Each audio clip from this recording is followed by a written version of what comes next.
जो भी विद्यार्थी बीएसटीसी एग्जाम 2025 की तैयारी कर रहे हैं दोस्तों, बीएसटीसी एग्जाम 2025 की तैयारी करने वाले सभी साथियों के लिए ये क्लास दोस्तों बड़ी इंपॉर्टेंट है। क्लास को आपको ध्यान से कंप्लीट पूरा देखना है और लास्ट में कमेंट करना है कितने प्रश्न आपके सही होते हैं, कैसी आपकी तैयारी है। आज हम दोस्तों बीएसटीसी के लिए राजस्थान जीके देखने वाले हैं। बिल्कुल आपका नया राजस्थान जीके बहुत अच्छा, जो आपके इंपॉर्टेंट क्वेश्चन है, बार बार प्रश्न आ रहे हैं, वो अपन देखने वाले हैं। तो बहुत मस्त क्लास रहेगी। इस क्लास को आप ध्यान से कंप्लीट पूरा जरूर देखें, अपने दोस्तों के साथ में क्लास को शेयर करें और लास्ट में अपना स्कोर कमेंट करें कि आपके कितने क्वेश्चन सही होते हैं।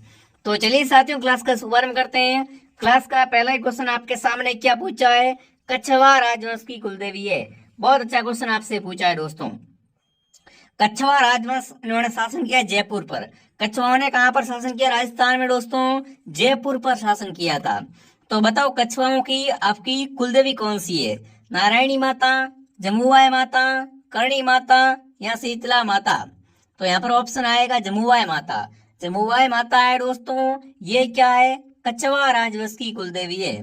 ठीक है, जमुआय माता है। इनका मंदिर अगर पूछे आपसे विद्यार्थियों तो वो आपका जयपुर में है। ये भी आपको ध्यान रखना है। ऑप्शन बी आपका सही है। अगला प्रश्न पूछा, चौथ माता का संबंध किस जिले से है? मतलब चौथ माता कहाँ की है दोस्तों? करौली, धौलपुर, सवाई माधोपुर या भरतपुर? बहुत अच्छा प्रश्न दोस्तों आपसे पूछा है। नाम है चौथ माता का। ये माता दोस्तों क्या है? कंजर जाति की आराध्य देवी है। महिला दोस्तों अपने पति की दीर्घायु के लिए क्या करती है विद्यार्थियों? कार्तिक कृष्ण पक्ष को व्रत करती है चौथ माता के नाम का। और चौथ माता मंदिर है वो आपका सवाई माधोपुर में। चौथ माता मंदिर कहाँ पर है आपका? सवाई माधोपुर में। सी ऑप्शन आपका सही है। अगला प्रश्न पूछा, चूहों की देवी के नाम से विख्यात देवी है। चूहों की देवी के नाम से विख्यात है ना? चूहों की देवी कौन सी दोस्तों? तो ध्यान रखना विद्यार्थी, जो चूहों की देवी है ना, वो है आपकी करणी माता। करणी माता का मंदिर अगर आपसे पूछे एग्जाम में कहाँ पर बना हुआ है? करणी माता का मंदिर बना हुआ है देशनोक में। देशनोक कहाँ पर गुरु जी, ये बताओ पहले।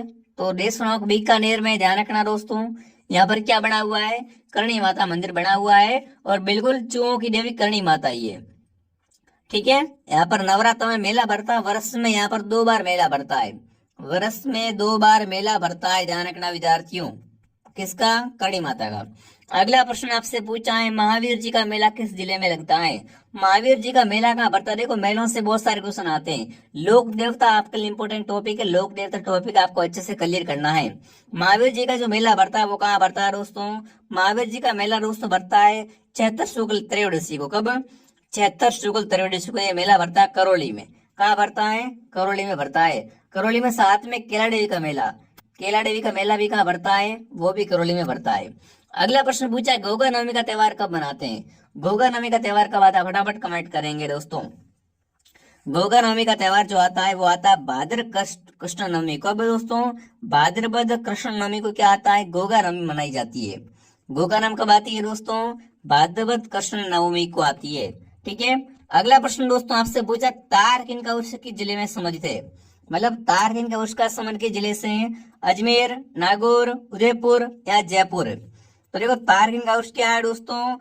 दूसरा सबसे बड़ा उर्स है। यहाँ क्या है? इमुद्दीन की दरगाह भी स्थित है और ये दरगाह आपको पता है नागौर में है। तो तारकिन का उर्स क्या है दोस्तों? दूसरा सबसे बड़ा उर्स है, जो कहाँ भरता है दोस्तों? इमुद्दीन का दरगाह नागौर में। बी ऑप्शन आपका सही रहेगा। अगला प्रश्न दोस्तों आपसे क्या पूछा है, जाम्बो जी का जन्म कहाँ पर हुआ दोस्तों?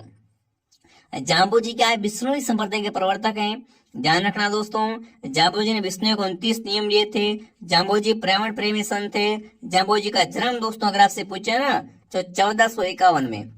जाम्बू जी का जन्म 1451 ईस्वी में कहाँ पर हुआ था दोस्तों? पीपासर नागौर में। पीपासर नागौर में क्या हुआ था? संत जाम्बू जी का जन्म हुआ था। ऑप्शन सी आपका सही है। अगला प्रश्न दोस्तों आपसे पूछा, जगत शिरोमणि मंदिर कहाँ पर स्थित है? जगत शिरोमणि मंदिर बना हुआ है वो मंदिर कहाँ पर है आपका दोस्तों? जयपुर, जोधपुर, बीकानेर या जैसलमेर? जगत शिरोमणि मंदिर दोस्तों है ना, अगर इसका निर्माण आपसे पूछे कि भाई जगत शिरोमणि मंदिर का निर्माण है वो मान सिंह की पत्नी दोस्तों है ना, मान सिंह की पत्नी कनकावती ने अपने पुत्र जगत की स्मृति में बनाया था, जो कि कहाँ पर है दोस्तों? बिल्कुल जगत शिरोमणि मंदिर आपका जयपुर में। कहाँ पर दोस्तों? जयपुर में। अगर जगदीश मंदिर पूछे, जगदीश मंदिर उदयपुर में और जयपुर में आपका जगत शिरोमणि मंदिर है। किसकी याद में बनाया गया था? बिल्कुल कनकावती ने अपने पुत्र जगत की स्मृति में बनाया था। अगला सवाल आपके सामने पूछा, सास बहू का मंदिर कहाँ पर बना हुआ है। बहुत अच्छा प्रश्न दोस्तों आपसे पूछा, सास बहू मंदिर, सहस्त्र बहू है ना। ठीक है, सास बहू मंदिर है वो आपका नागदा उदयपुर में। कहाँ पर दोस्तों है, नागदा, लिखो नागदा उदयपुर में क्या है दोस्तों, सास बहू का मंदिर बना हुआ है। ये भी आपको ध्यान रखना है। इस मंदिर को क्या बोलते हैं, सहस्त्र बहू या अद्भुत मंदिर भी कहते हैं, जो कि कहाँ पर है, उदयपुर जिलों की नगरी में। अगला प्रश्न आपसे पूछा, मातरकुंडिया का मंदिर किस जिले में स्थित है दोस्तों। इसे मेवाड़ का हरिद्वार कहते हैं। क्या कहते हैं मातरकुंडिया को दोस्तों, मातरकुंडिया को मेवाड़ का हरिद्वार कहते हैं। अब आपको पता चल गया होगा, मेवाड़ में बांसवाड़ आता नहीं है, झालावाड़ आता नहीं है। मेवाड़ में कौन कौन आता है, उदयपुर चित्तौड़ आता है। दोनों में से एक जगह होगा। तो देखो मातरकुंडिया है वो आपकी चित्तौड़गढ़ में। मातरकुंडिया कहाँ पर है आपका, चित्तौड़गढ़ में, जिसे अपन क्या बोलते हैं, मेवाड़ का हरिद्वार हैं। अगला प्रश्न आपसे पूछा है, जी हाँ, मीरान साहब की दरगाह कहाँ स्थित है, बताओ भाई। मीरान साहब की दरगाह है वो राजस्थान में कहाँ पर है दोस्तों, अजमेर, नागौर, भरतपुर, जयपुर। मीरान साहब की दरगाह अगर आपसे पूछे एग्जाम में दोस्तों, तो इसे क्या बोलते हैं, बिल्कुल इसमें दोस्तों घोड़े की मजार है। मीरान साहब की दरगाह में क्या है दोस्तों, घोड़े की मजार। घोड़े की मजार कहाँ पर है, घोड़े की मजार है वो आपकी मीरान साहब की दरगाह में है। और मीरान साहब की दरगाह है वो आपकी बिल्कुल कहाँ पर हो जाएगी, बिल्कुल अजमेर में। देखो दरगाह है ना वो अधिकतर कहाँ पर है, अजमेर या नागौर में, आपको ध्यान रखना। ठीक है, अगला प्रश्न आपसे पूछा, राजस्थान का राजकीय नृत्य कौन सा है। देखो राजकीय नृत्य होता है शास्त्रीय नृत्य, कथक है। कथक क्या है, राजस्थान का शास्त्रीय नृत्य है। और राजकीय नृत्य अगर आपसे पूछे राजस्थान का, तो वो दोस्तों कौन सा है, घूमर, जिसे अपन क्या बोलते हैं दोस्तों, राजस्थान में नृत्यों का सिरमौर कहते हैं। घूमर क्या है दोस्तों, नृत्यों की आत्मा कहो, नृत्यों का सिरमौर कहो। ये क्या है, राजस्थान की आन बान शान है। बिल्कुल ऑप्शन बी आपका सही है। अगला सवाल दोस्तों आपके सामने क्या पूछा है, बिल्कुल बावड़ियों का शहर कौन सा है। राजस्थान में बावड़ियों का शहर किससे कहते हैं दोस्तों। देखो एक है नवाबों की नगरी, नवाबों की नगरी आपके पास टोंक है, ठीक है। और बावड़ियों का शहर है वो है बूंदी। बावड़ियों का शहर कौन सा है राजस्थान में, बूंदी राजस्थान में बावड़ियों का शहर है। आपको ध्यान में रखना है, बहुत अच्छा प्रश्न है। अगला प्रश्न आपसे सामने पूछा है, राजस्थान में पंचायत समिति का प्रधान अपना इस्तीफा किसे देता है। जो पंचायत समिति का प्रधान होता है ना, वो अपना इस्तीफा किसे सौंपता है, वो आपको बताना है। फटाफट कमेंट करेंगे। राज व्यवस्था का बहुत शानदार प्रश्न आपसे पूछा है दोस्तों। राजस्थान में पंचायत समिति का प्रधान अपना इस्तीफा देता है, वो किसे देते हैं, वो देता है जिला प्रमुख को। जिला प्रमुख ऑप्शन सॉरी ए राइट है। जो भी ऑप्शन ए कमेंट करा बहुत बढ़िया। अगला सवाल आपके सामने दोस्तों, जिसने भी दोस्तों क्लास को लाइक नहीं किया है, फटाफट एक बार सभी विद्यार्थी क्लास के लिए लाइक का बटन दबा दीजिए दोस्तों। क्लास को लाइक एंड सब्सक्राइब जरूर करें ताकि आपके बीएसटीसी में हेल्प हो सके और आप घर बैठे शानदार तैयारी कर सके। अगला सवाल पूछा, निम्न में से कौन सा सुशील वाद्य यंत्र है। पहली बात आपको ये मालूम होना, सुशील होता है क्या है। सुशील मतलब जिसे अपन मुंह से बजाते हैं, बांसुरी हो गया, ये सब क्या, सुशील मतलब जिसे अपन मुंह से बजाते हैं। तत् मतलब जिसे अपन तार से बजाते हैं। ऐसे आपको वाद्य यंत्र का प्रकार होते हैं, वो आपको ध्यान रखना है, ठीक है। यहाँ से प्रश्न पक्का बनता है दोस्तों कि निम्न में से कौन सा एक सुशील वाद्य यंत्र है दोस्तों, तो वो है आपका मशक। मशक क्या है दोस्तों, आपका सुशील वाद्य यंत्र है, ठीक है। अगला सवाल आपके सामने पूछा है, राजस्थान की या किस राज्य के साथ सीमा सबसे कम लगती है। राजस्थान की सबसे कम सीमा और सबसे अधिक सीमा लगती है एमपी से। राजस्थान की 1600 किलोमीटर सीमा है वो किससे लगती है दोस्तों, मध्य प्रदेश के साथ लगती है। और राजस्थान की सबसे कम सीमा पंजाब के साथ में कितने लगती है दोस्तों, 89 मतलब 89 किलोमीटर। ये आपको ध्यान रखना है। तो सबसे कम पूछा वो आपका आएगा पंजाब, अधिक पूछता तो क्या आता, अधिक पूछता तो एमपी आ जाता। ठीक है दोस्तों, जिसने भी क्लास को शेयर नहीं किया, एक बार फटाफट सभी साथी क्लास को शेयर करें, क्लास को ध्यान से कंप्लीट पूरा जरूर देखें दोस्तों। अगला प्रश्न पूछा, महाराणा प्रताप की मृत्यु कहाँ पर हुई दोस्तों। राजस्थान का शहर, राजस्थान की आन बान शान महाराणा प्रताप दोस्तों। महाराणा प्रताप की मृत्यु अगर पूछे आपसे, तो इनकी मृत्यु है इनका अंतिम समय। महाराणा प्रताप का अंतिम समय बीता चावंड में। चावंड क्या है दोस्तों, महाराणा प्रताप की संकटकालीन राजधानी है। संकटकालीन राजधानी है वो कौन सी है दोस्तों, वो है आपकी चावंड। ठीक है, आपको ध्यान रखना दोस्तों, बहुत अच्छा प्रश्न बन सकता है एग्जाम में। महाराणा प्रताप का जन्म दोस्तों कुंभलगढ़ महल के, आपके ध्यान रखना, बादल महल में हुआ था, ठीक है ना। कुंभलगढ़ दुर्ग के बादल महल में महाराणा प्रताप का जन्म हुआ था। महाराणा प्रताप के बचपन का नाम कीका था, ठीक है। महाराणा प्रताप के घोड़े का नाम चतक था। महाराणा प्रताप के हाथी का नाम बिल्कुल आपका राम प्रसाद था। महाराणा प्रताप का प्रथम बार राज्याभिषेक हुआ था दोस्तों, वो हुआ था गोकुंदा में। ठीक है, बहुत अच्छा प्रश्न है, बहुत इंपॉर्टेंट क्वेश्चन है। आगे बढ़ते दोस्तों, बिल्कुल ऑप्शन ए आपका सही रहेगा। अगला प्रश्न आपसे पूछा दोस्तों, राज्य में किस दशक में जनसंख्या ऋणात्मक वृद्धि हुई है। देखो वृद्धि का मतलब ये नहीं होता कि बढ़ोतरी होती है, ऋणात्मक भी होती है, धनात्मक भी होती है। ऋणात्मक मतलब क्या, माइनस में गया है। तो फटाफट कमेंट करेंगे दोस्तों, जनसंख्या में ऋणात्मक वृद्धि है वो कब हुई थी आपकी, वो हुई थी दोस्तों 2011 से 21 में। 2011 से अगर 21 के 1900 सॉरी, ठीक है ना, सॉरी अभी तो हुई कहाँ है। देखो अगर दोस्तों 1911 की बात करें, 1911 से 1921 के बीच में क्या हुई है दोस्तों, जनसंख्या में ऋणात्मक वृद्धि हुई है। धनात्मक मतलब बढ़ी, ऋणात्मक मतलब कम हुई है। तो जो भी ऑप्शन नंबर सी कमेंट कर रहा है, सी ऑप्शन आपका राइट रहेगा दोस्तों। अगला सवाल आपके सामने पूछा, राजस्थान में न्यूनतम जनसंख्या वाला जिला कौन सा है, जहां पर सबसे कम लोग रहते हो। ये तो बहुत अच्छा प्रश्न है। राजस्थान का न्यूनतम जनसंख्या वाला जिला अगर आपसे पूछे तो वो आपका रहेगा धौलपुर, न कि जैसलमेर। धौलपुर रहेगा, ध्यान रखना दोस्तों, राजस्थान का न्यूनतम जनसंख्या वाला जिला। अब देखो जिले चेंज हो चुके हैं, अब आपको पता 41 जिले हैं। तो मैं आपके निवेदन करना चाहता हूँ, काफी सारे विद्यार्थी मेरे पास में कॉल करते हैं कि सर नया जी का आएगा क्या। तो ध्यान रखना दोस्तों, 41 जिले बने ना, यहाँ से प्रश्न एग्जाम में नहीं आएगा, चिंता ना करे। पहली बात, आप पुराने पेपर देखो, जिलों से प्रश्न आता ही नहीं है। आप चिंता करते ही क्यों कि पुराने जी का नया जी के, कुछ है ही नहीं नया पुराना। जो आपके पास है उसको पढ़ो तो कोई दिक्कत नहीं आएगी आपको। बाकी ऐसा प्रश्न आपके एग्जाम जिले से रिलेटेड है वो इस बार नहीं आएगा, ठीक है, मैं आपको बता चुका हूँ। अगला प्रश्न, सबसे न्यूनतम सीमा बनाने वाला राज्य कौन सा है। अभी मैंने बात की थी दोस्तों, राजस्थान में सबसे कम सीमा कौन सा बनाता है राज्य। अगर अधिक पूछे तो अधिक में आपको बताइए क्या लिखना है। अधिक में आपको पता है कि अधिक बनती है एमपी से, और सबसे कम सीमा राजस्थान की बनती है, वो बनती है पंजाब से, ठीक है। तो न्यूनतम आएगा पंजाब, कितनी बनती है 89 किलोमीटर। अगला सवाल आपके सामने देखते हैं क्या पूछा है, राजस्थान की किस झील में सौर वेधशाला बनी हुई है। फटाफट कमेंट करेंगे दोस्तों, राजस्थान की किस झील में क्या बनी हुई है, सौर वेधशाला दोस्तों। जयसमंद, फतेह सागर, उदय सागर, पिछला झील। तो देखो सौर वेधशाला बनी हुई है ना दोस्तों, वो आपके राजस्थान की किस झील में है, फतेह सागर झील में। फतेह सागर झील कहाँ पर है दोस्तों, आपकी फतेह सागर झील आपके उदयपुर जिले में है। कहाँ पर है, उदयपुर। वैसे भी आपको पता है उदयपुर झीलों की नगरी है। तो यहाँ पर कौन कौन सी झीलें हैं दोस्तों, बिल्कुल सॉरी फतेह सागर, उदय सागर कर दिया मैंने, है ना। फतेह सागर झील दोस्तों आपकी उदयपुर में है। पिछोला भी आपकी उदयपुर में, ध्यान रखना दोस्तों, बहुत अच्छे से क्वेश्चन बनते हैं एग्जाम में। अगला सवाल देखते हैं दोस्तों, आपसे क्या पूछा है, चार हाथों वाले लोक देवता कौन से है दोस्तों। राजस्थान में ऐसे कौन से देवता, इसे क्या बोलते हैं, चार हाथों वाले लोक देवता कहते हैं। संत रामदेव जी, बाबू जी, वीर कलाजी राठौड़ या मामादेव। तो आपको पता है दोस्तों, राजस्थान में चार हाथों वाले देवता है, वो है आपके वीर कलाजी राठौड़। कौन दोस्तों, वीर कलाजी। अगला प्रश्न आपसे पूछा, चंबल नदी राजस्थान में सबसे पहले किस जिले में प्रवेश करती है।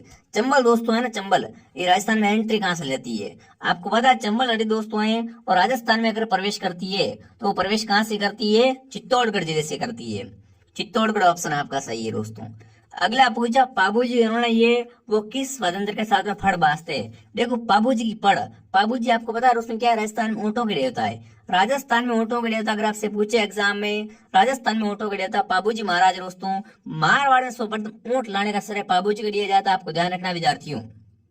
पाबूजी की पूजा कौन करता है दोस्तों, पाबूजी की पूजा करते हैं रेबारी जाति। रेबारी या राई का जाति क्या करते हैं दोस्तों, पाबूजी की पूजा करते हैं। और जब दोस्तों पाबूजी के पवाड़े गाए जाते हैं उस समय दोस्तों कौन सा वाद्यंत्र बजाते हैं, तो उस समय बिल्कुल रावण हत्या का प्रयोग करते हैं, ध्यान रखना, बिल्कुल ध्यान रखना दोस्तों। बहुत अच्छा प्रश्न है कि पाबूजी के पवाड़े हैं वो रावण हत्या के साथ गाए जाते हैं। रावण हत्या क्या है, आपका तत्वाद्यंत्र है, इसका निर्माण है वो आधे कटे नाल की कटोरे से करते हैं।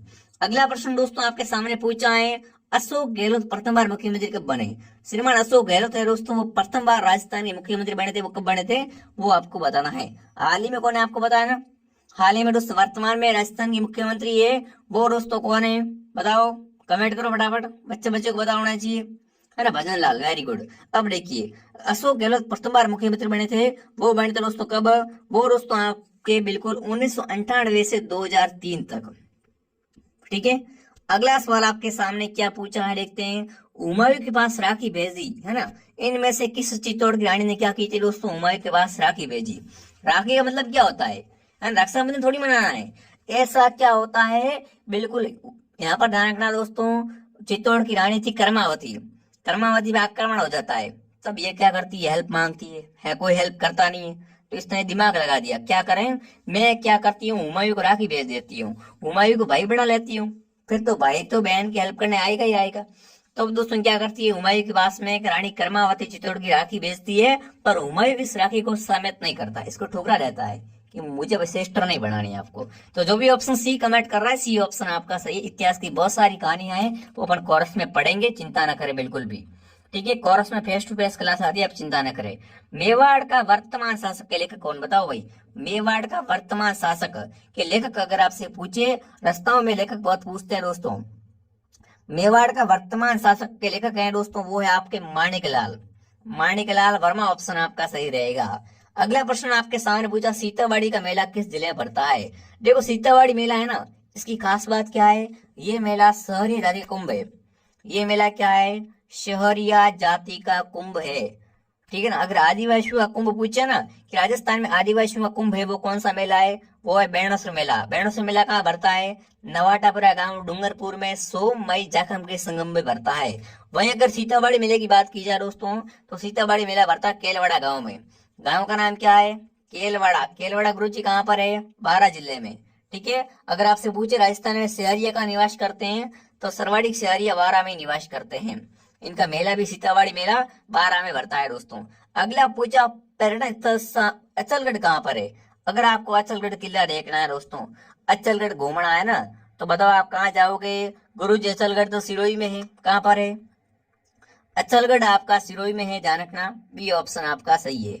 अगला प्रश्न आपसे पूछा है, बिजूलिया आंदोलन किस वर्ष आरंभ हुआ था।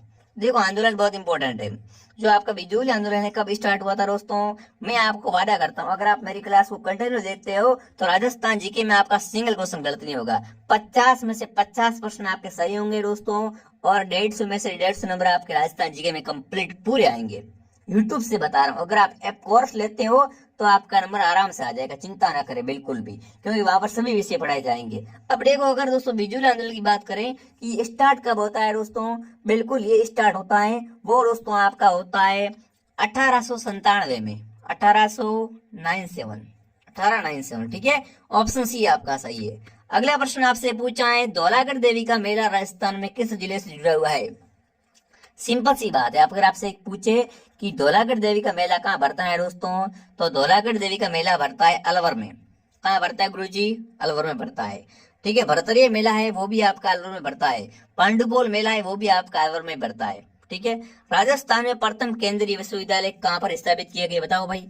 राजस्थान का पहला, देखो पहले एग्जाम क्वेश्चन बहुत पूछते हैं, राजस्थान की प्रथम राज्यपाल, राजस्थान की पहली महिला राष्ट्रपति, बहुत सारे क्वेश्चन आते हैं एग्जाम में।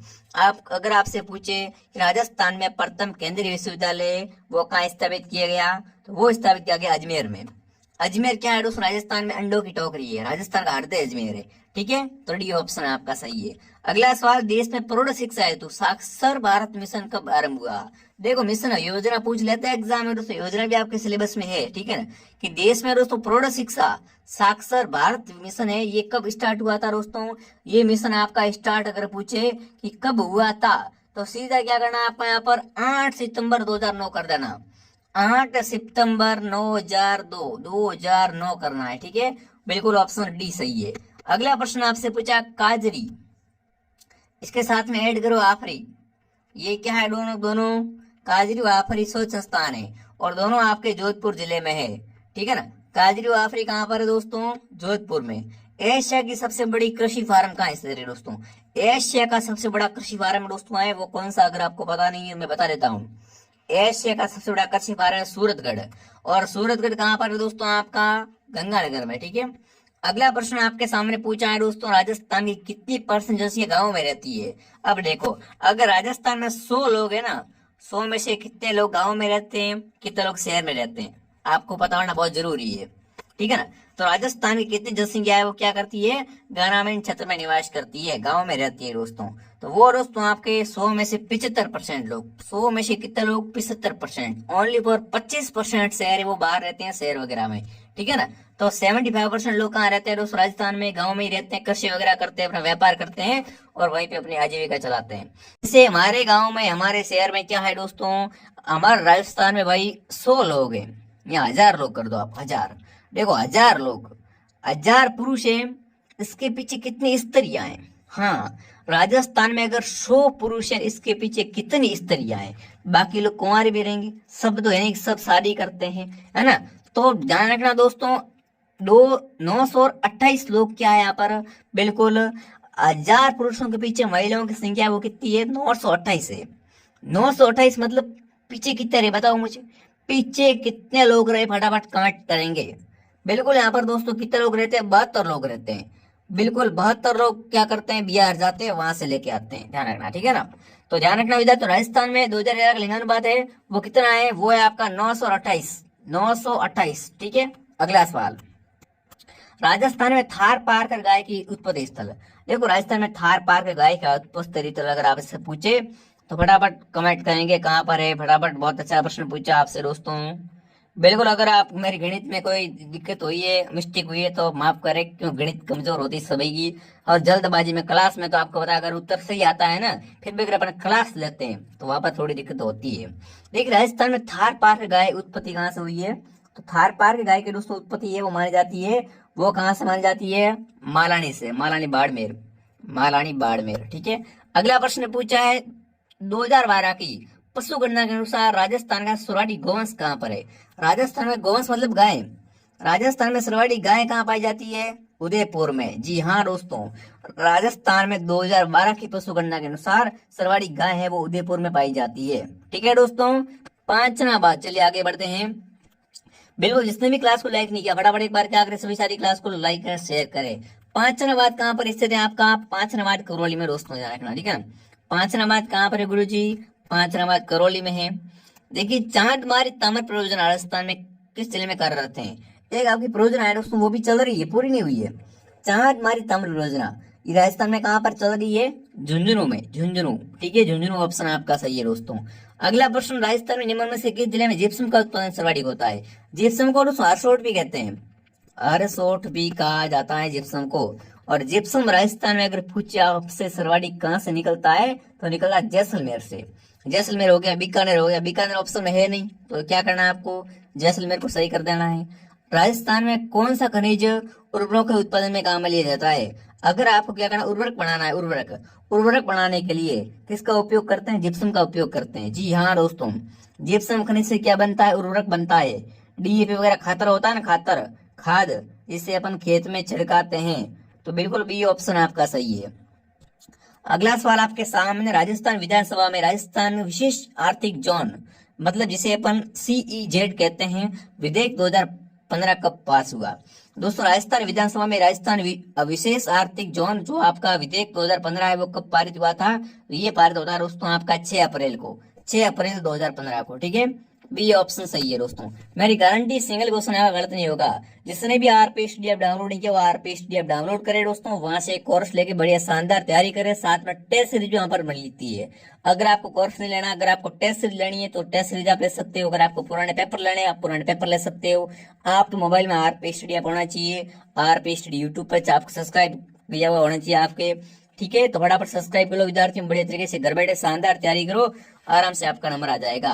रामसर अभ्यारण्य दोस्तों, रामसर अभ्यारण्य वो आपका धौलपुर में दोस्तों, कहाँ पर है, रामसर अभ्यारण्य आपका धौलपुर जिले में है दोस्तों।